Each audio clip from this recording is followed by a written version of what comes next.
Mga artista na tumakbo sa election 2025, kamusta sila?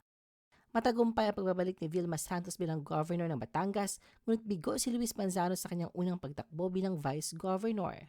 Landslide ang panalo ng tandem ni Daniel Fernando at Alex Castro bilang governor at vice governor respectively sa Bulacan. Muling nabawi ni Isko Moreno ang pinakamataas na posisyon sa Maynila, samantalang si Sam Versosa ay buong pusong tinanggap agad ang pagkatalo bilang mayor ng nasabing syudad sa paglabas pa lang ng partial result ng halalan. Masaya si Alex Gonzaga sa tagumpay ng mister na si Mikey Morada bilang Vice Mayor ng Lipa City. Bigo sa kanyang re-election bid bilang Vice Mayor si Yul Servo. Hindi rin pinalad sila Monsor del Rosario ng Makati, Angelica de la Cruz ng Malabon at Anjo Iliana ng Calamba, Laguna sa kanilang pagtakbo bilang Vice Mayor. Todo ang pasasalamat ni Angelo De Leon na muling nanguna bilang konsihal sa 2nd District ng Pasig City. Nagdiriwang din sina Aiko Melendez at Alfred Vargas na parehong wagi sa 5th District ng Quezon City.